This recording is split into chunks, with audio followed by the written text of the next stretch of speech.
Truck শ্রমিক ইউনিয়নের secretary Mohammad Taijul ইসলাম শামীমকে গতকাল রাতে পুলিশ আটক করে। এর প্রতিবাদে নারায়ণগঞ্জ জেলার ট্রাক ও কভার ভ্যান শ্রমিকরা সড়ক অবরোধ করে বিক্ষোভ করে। এ সময় তারা নারায়ণগঞ্জের নিতাইগঞ্জ মোড় ও সিটি কর্পোরেশন থেকে মণ্ডলপাড়া পুল পর্যন্ত সড়ক অবরোধ করে রাখে। সড়ক বন্ধ থাকায় ভোগান্তি পোহাতে হয় জনসাধারণের, বিশেষ করে হাসপাতালের রোগীরা যাতায়াতে ভীষণ বিড়ম্বনায় পড়েন।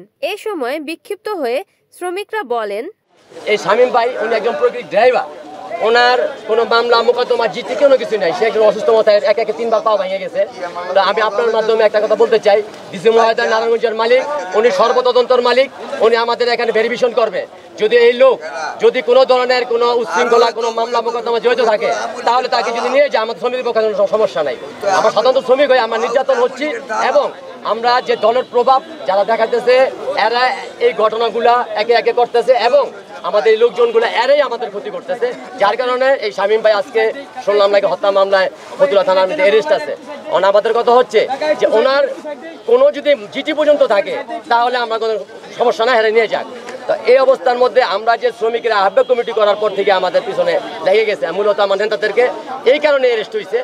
আমরা চাই ডিসি সাহেব সর্বতন্ত্র জমিনে আসবো, আমাদের নিতাইগঞ্জ ট্রাক স্টেশনে আসবো, কারণ এখানে একটা শিল্পনগরী, এই ট্রাকের লক্ষ লক্ষ কোটি কোটি টাকার মাল আমরা এখান থেকে আমাদের নিজ জিম্মায় পৌঁছাই দিই গন্তব্যস্থানে, আবার এখান থেকে আমরা নেই। আমরা সাধারণত শ্রমিক, তা আমাদের এত নির্যাতন কেন? ডিসি মহোদয় অবশ্যই এই ব্যাপারটা দেখবো, আপনার মাঝে আমরা জানা দিচ্ছি। আমরা চাচ্ছি আমাদের যেই নেতা আছে তাকে অবিলম্বে মুক্তি দেওয়া হোক, অবিলম্বে মুক্তি দেওয়া হোক। তো আটকার উপরে আইসা আপনারা একটা শ্রমিকের নেতারে আপনারা নিয়ে হাজতে পড়বেন, তাও আবার বিএনপির লোক, সে তাকে আওয়ামী লীগের একটা মিথ্যা মামলায় তাকে নিয়ে বইরা রাখবেন, হয়রানি করবেন, এইটা তো আর চলবে না। এটা তো এক সময় চলছে, কিন্তু এখন তো আর এই 5 তারিখের পরে যে স্বাধীনতা আছে এই স্বাধীনতায় আমরা মনে করি না যে ওই মিথ্যা মামলার সমস্যাটা আর থাকবে। বুঝাই দেবে, এখন যদি আমরা যদি শ্রমিক তো সব ড্রাইভার, আমরা যদি গাড়ির স্টার্টিংয়ে না বই, আমাদের তো আর কেউ জোর জবরদস্তি বসাইতে পারবে না। তো এটা তো আর আমাদের কোনো কারো জোর প্রয়োগ কোনো কিছু না, আমরা তো আর কেউ জোর প্রয়োগ করতাম না, কারণ আমরা কর্ম করি। আমাদের শ্রমিক নেতারা আমাদের পর্যন্ত পৌঁছাই দেখ, না পৌঁছাইলে দেখা গেছে আমরা আমাদের কর্ম আমরা স্থগিত করব। আপনাদের না মানলে আপনার কর্মবিরতি করবেন? হ্যাঁ, কর্মবিরতি করব। রিপোর্ট করেছেন সুমন ইসলাম, NN TV, নারায়ণগঞ্জ।